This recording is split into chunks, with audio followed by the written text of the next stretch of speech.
So, guys, I want to talk about AEW, and one thing that I've not really liked about what they've been doing is the return of Bryan Danielson. And what do I mean by that? Is that, like, he returned at Arena Mexico, and he actually appeared during ROH taping, against Shane Taylor Promotions. Like, this is kind of like, what they said about CM Punk when it came to AEW. And what they said about CM Punk was that they had him debut during Rampage, and CM Punk was kind of like, hey, that doesn't really make sense. Wouldn't you want to have me debut on a pay-per-view, make a big pay-per-view moment, have people pay pay-per-view price for that?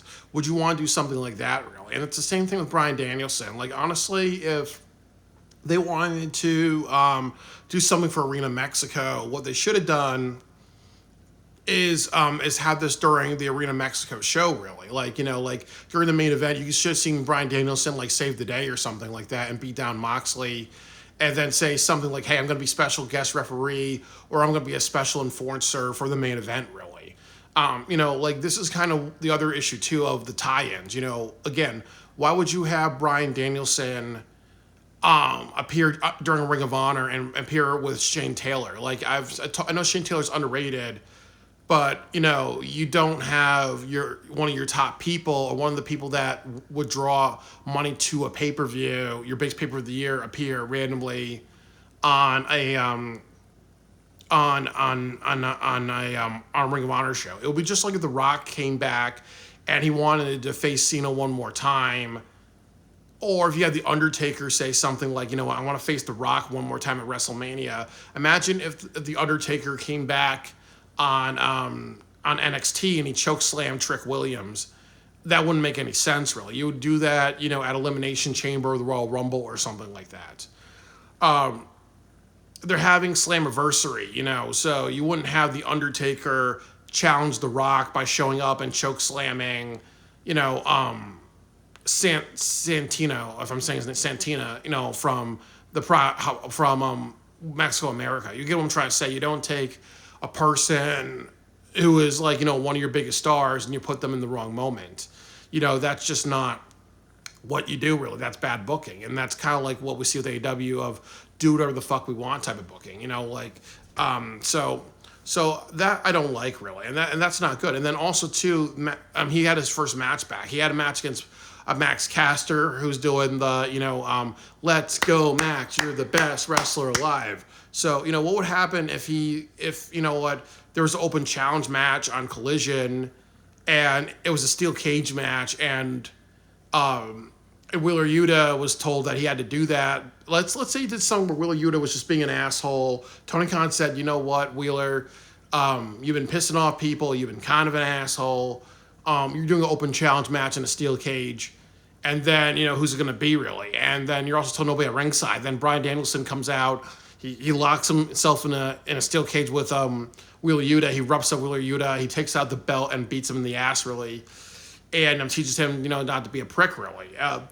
Wouldn't that make a great Collision? Would that maybe making a great, Dynamite main event? Would it be a great response if you see Moxley and everybody backstage? They can't be at ringside. They're seeing this on the camera. Wheeler getting his ass whooped or something like that, and being spanked with a belt. Really, that's kind of like the issue with AEW, is that I think that they blow big moments like that all the time, really, because obviously when you have the right stars and the right wrestlers, you have to always feature them strongly. You have to be very profitable. Like I said, you could have easily done Anarchy in the Arena, had Bryan Danielson come back and save the day. You could have said something like, as I said before, Arena Mexico. What would happen if he said he was the special enforcer for the main event? Or what would happen if he said, hey, Wheeler Yuta, I'm challenging you to a match, really. Or he says, like, I want to challenge one of you guys to a match at All In, one of you Death Riders, and then it's going to be Claudio versus Bryan Danielson. Or what would happen if it's Gabe Kidd who versus Bryan Danielson? Like these tie-in things are very, very important. So it's not good that they're doing that with Bryan Danielson. It's stupid. You're gonna put him on Ring of Honor against a guy who doesn't matter, really. You're gonna put him in another dark match with a guy who doesn't matter in Max Caster, really. Like, as I said, I'll say underutilized.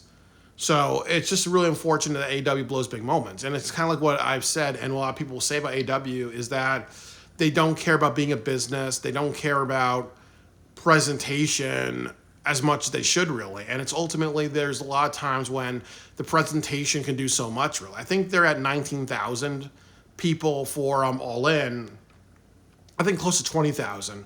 But it's a 42,000 seat arena. So part of, getting that 22,000 other people would be like, Brian Danielson on one of your biggest shows of the year, Arena Mexico. What would happen if you had the presentation of him coming back a lot better?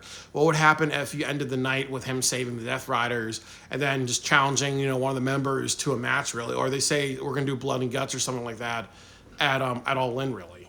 So again, it's just like this thing about poor utilization or not, or being like, okay, well, we have something special. So we have something special. So Tony, here's your idea. Hey Tony, I think your idea could be, to quote Emerald Lagasse, we got to spice it up a notch, really. We got to just do it way better, really. We got to like revise it a little bit. We got to make sure it doesn't go off like a balloon. It goes off like a fucking cannon, really. And that's kind of one of the issues, really. So with Bryan Danielson coming back, it's very unfortunate how they underutilized it. Going against Shane, saving the day from Shane Taylor, saving the day from Max Caster is not the best way to bring Bryan Danielson back. It is another example of them doing what they want instead of capitalizing and understanding that, okay, and I really think this is the issue. I don't think they care about selling out All In. I think they just want to do what they want to do. And that's kind of like the business philosophy of AEW. Again, when you have 50 people, they said show up at your kickoff event at the Texas Stadium.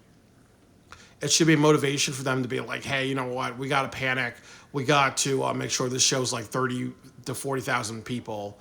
Oh, well, we're going to Wembley Stadium next year, and we went from like 75,000 people to like around 50,000, and now we have 20,000 for our American main event. So what are you going to do at Wembley Stadium? Are you going to make it 20,000? Is it going to be 20,000 people? It's going to be like 25,000 or whatever, really.